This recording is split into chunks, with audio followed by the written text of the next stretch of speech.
मेरा पहला सवाल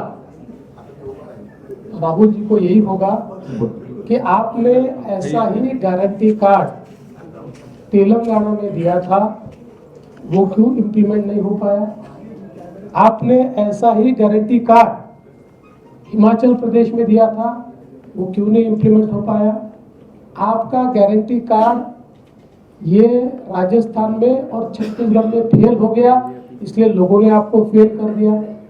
तो ये गारंटी कार्ड का ढकोसला लेकर जो आ रहे हैं उसकी क्रेडिबिलिटी जीरो है। भारतीय जनता पार्टी ने नवाब मलिक को अपने से अलग कर लिया था, एनसीपी ने भी अलग कर लिया था, निश्चित रूप से उनकी मुलाकातें होती थी, लेकिन जिस प्रकार से नवाब मलिक को कैंडिडेचर दिया गया है, आने वाले दिनों में सरकार बनती है तो क्या नवाब मलिक को आप सरकार में शामिल करेंगे? क्योंकि वो तो एनसीपी अरे भाई, हम तो उनका प्रचार ही नहीं करने वाले, तो कहां से सरकार में शामिल करेंगे? हमने हमारी अधिकृत भूमिका कल बता दिया कि हम लोग उनका प्रचार नहीं करेंगे। उनके खिलाफ शिवसेना का उम्मीदवार है, उस उम्मीदवार का प्रचार भारतीय जनता पार्टी और शिवसेना का।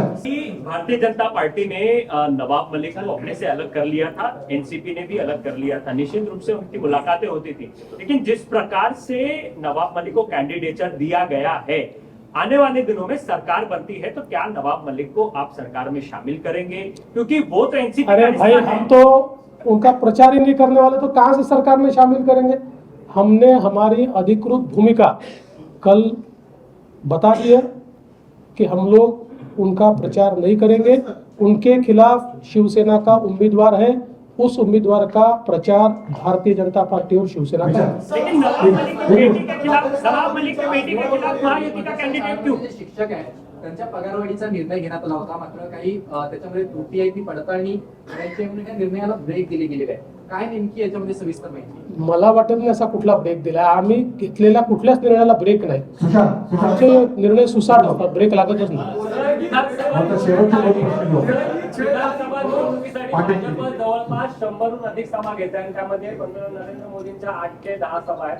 काय नेमकं नियोजन ठरलंय? असं आहे की भारतीय जनता पार्टी आणि सगळेच पक्ष निवडणुकाच्या निमित्ताने सभा घेत असतात. आमची राष्ट्रीय पार्टी आमच्याकडे अतिशय पॉप्युलर अशा प्रकारचं नेतृत्व आहे, लोकांना हवं असं वाटणारं नेतृत्व आहे. त्यामुळे निश्चितपणे मोदीजी असतील, अमित भाई शाह असतील, नड्डाजी असतील, किंवा आमचे मुख्यमंत्री असतील, किंवा गडकरी साहेब असतील, असे जे राष्ट्रीय स्तराचे राजनाथ सिंगजी असतील, राष्ट्रीय स्तराचे नेते असतील, किंवा आमचे मुख्यमंत्री असतील, आम्ही कोणाकोणाला बोलवणार आहे हे फार सोपं आहे. तुम्ही आमची 40 लोकांची स्टार प्रचारकांची यादी बघा, त्या यादीत ज्या त्या प्रत्येकाची आम्ही या ठिकाणी सभा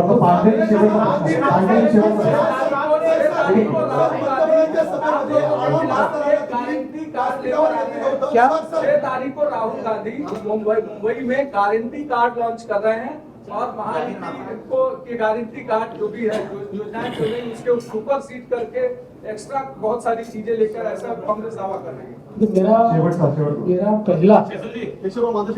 मेरा पहला सवाल राहुल जी को यही होगा कि आपने ऐसा ही गारंटी कार्ड तेलंगाना में दिया था, वो क्यों इम्प्लीमेंट नहीं हो पाया? आपने ऐसा ही गारंटी कार्ड हिमाचल प्रदेश में दिया था, वो क्यों नहीं इम्प्लीमेंट हो पाया? आपका गारंटी कार्ड ये राजस्थान में और छत्तीसगढ़ में फेल हो गया, इसलिए लोगों ने आपको फेल कर दिया। तो ये गारंटी कार्ड का ढकोसला लेकर जो आ रहे हैं उसकी क्रेडिबिलिटी जीरो है। काँग्रेसने केलेला आहे. मोदींच्या व्यासपीठावरती ते दिसलेले होते, तुम्ही मोठा कार्यक्रम घेतलेला होता घराच्या चावी वाटपासंदर्भात. आधी शेकापचे जयंत पाटील, आता डावे पक्षातील आडम मास्तर, महायुती अशा लोकांना संधी देणार का, जवळ करणार का? आडम मास्तरांना चांगले लोक कोण आहेत आणि वाईट कोण आहेत याची ओळखच पटली नाही.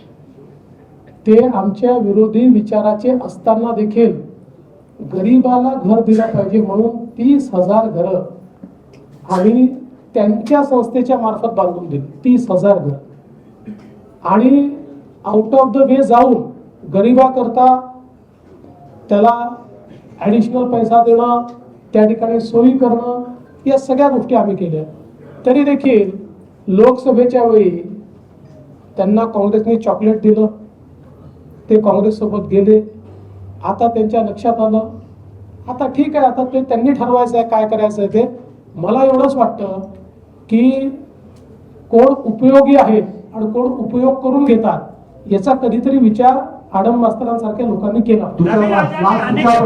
रवि राजा के आने के बाद भारतीय जनता पार्टी कितनी मजबूत होगी मुंबई में, कितनी सीटें आप मुंबई से निकाल पाएंगे? देखिए, बहुत मजबूत हमारी पार्टी मुंबई में होगी, क्योंकि एक अनुभवी नेता हमारे पास आया है.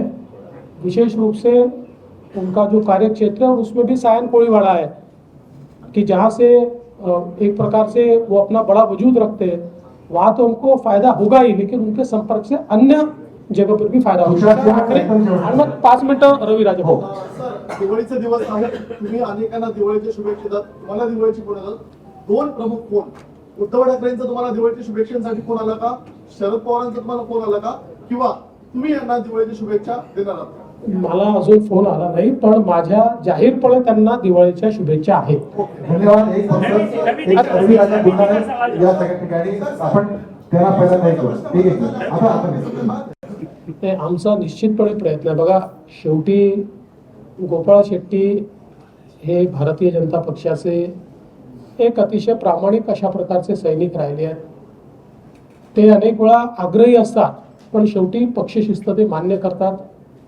त्यामुळे आमचा हा प्रयत्न असेल की सगळी परिस्थिती त्यांना समजून सांगावी आणि त्यांनी नेहमी जी भूमिका घेतली आहे भारतीय जनता पक्षाच्या मागे उभं राहण्याची, तीच भूमिका त्यांनी घ्यावी अशा प्रकारचा आमचा प्रयत्न असेल. सोबत आहेत. काल आणखीन एक राजा म्हणजे राज ठाकरे त्यांना राजा म्हणतात, तर ते सुद्धा सोबत होते. ते म्हणाले की लवकरच महाविकास आघाडी नाही तर महायुतीचं आणि भाजपचं सरकार आहे, भाजपचाच मुख्यमंत्री होईल. इशारा तुमच्याकडे होता, कसं पाहता? असं आहे,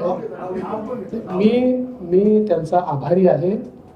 त्यांच्या शुभेच्छा मी या ठिकाणी आभाराने स्वीकारतो. पण महायुतीचं सरकार येणार, भाजपचं नाही, आणि महायुतीचा मुख्यमंत्री होणार ही काळ्या दगडावरची पांढरी रेख. माहीम विधानसभेमध्ये आपण जर पाहिलं तर सरदार सरवणकर यांनी फॉर्म महायुतीतून भरलेला आहे. तर तिकडे अमित ठाकरे सुद्धा उभे आहेत. भाजप म्हणते की अमित ठाकरे मदत करणार, मग महायुतीला त्या उमेदवाराला मदत केली. असं आहे, अजून आमची सगळी बोलणी चाललेली आहे. CM साहेब, राज ठाकरेजी, मी आहे, आशिष शेलारजी आहे.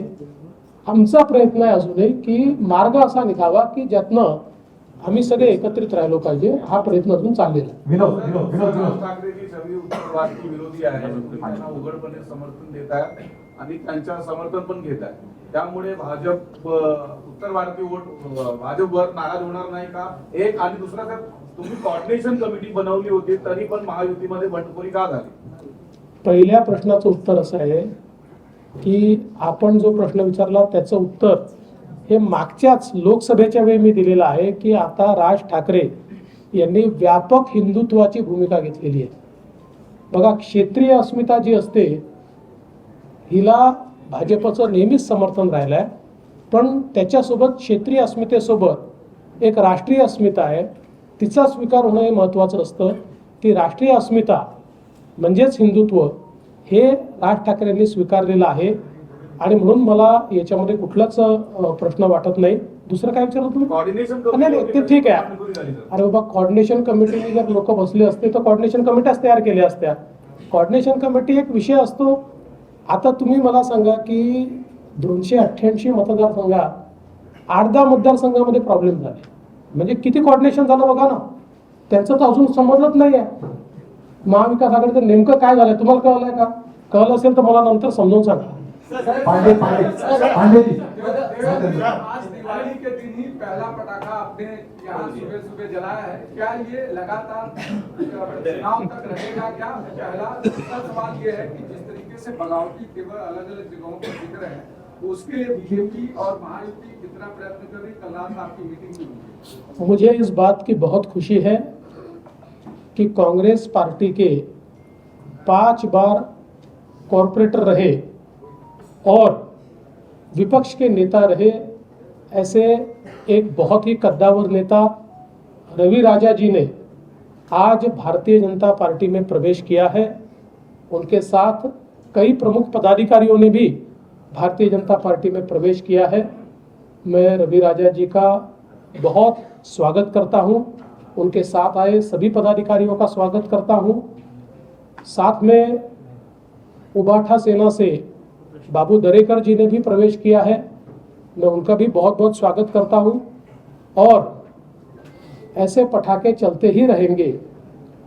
जो आपने सवाल किया उस पर मैं इतना ही कहना चाहता हूं। अभी रवि राजा जी के ही संपर्क में कई लोग हैं जिनसे उन्होंने मेरी बात करवाई है, जिनमें से कुछ लोग बहुत प्रमुख लोग हैं। ऐसे लोग भी और अन्य लोग भी आने वाले दिनों में बीजेपी में आते हुए आपको दिखाई पड़ेंगे। विनय, और जहां तक बागियों का सवाल है, तीनों पार्टियों ने बैठकर जहां क्रॉस फॉर्म आए थे उस पर हम लोगों ने जो प्रॉब्लम है उसको सॉल्व किया है। अब बागियों के ऊपर भी प्रयास चल रहा है।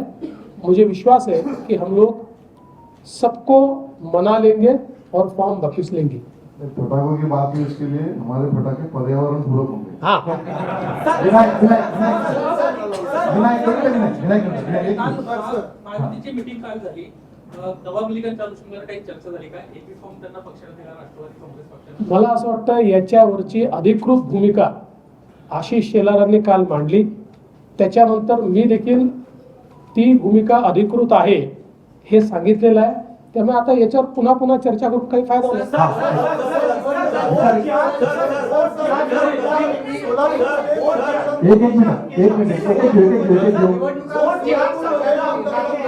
All India Muslim Personal Law Board के मौलाना सज्जाद आज मनोज जरांगी पाटिल से मिल रहे हैं. आपके खिलाफ, बीजेपी के खिलाफ एंटी फ्रंट बनाने का प्रयास all India Muslim Personal Law board द्वारा किया जा रहा है, उस पर आपका क्या कहना है? देखिए, डेमोक्रेसी है, लोकतंत्र है. लोकतंत्र में जिसको फ्रंट बनाना है बनाए, जिसको बैक बनाना है बनाए, जिसको जो बनाना है बनाए.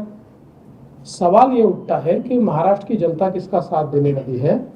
मुझे पूरा विश्वास है कि महाराष्ट्र की जनता ने महायुति को समर्थन देने का तय किया है.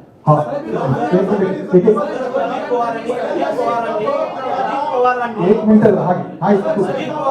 अजित पवारांनी तासगावमध्ये फार मोठं वक्तव्य केलं. कथित सिंचन घोटाळ्या प्रकरणी त्यांनी आर पाटील यांनी माझा केसाने गळा कापला असं वक्तव्य केलं. मोठा गौप्यस्फोट आहे. ती फाईल तुमच्याकडे आली होती काय? असं आहे, या संदर्भात मी कालच सांगितलेलं आहे आणि ही फाईल कुठली गोपनीय फाईल नाही, माहितीच्या अधिकारात देता येते अशा प्रकारची फाईल आहे. त्यामुळे तुम्हाला काय इंटरेस्ट असेल तर तुम्ही देखील मागून घ्या. पण आता वारंवार तो प्रश्न कशाला? आता आर पाटील हे हयातीत नाही, त्यामुळे त्याच्यावर फार बोलणं योग्य नाही. मला असं वाटतं त्या संदर्भात काल मी उत्तर दिलेलं आहे.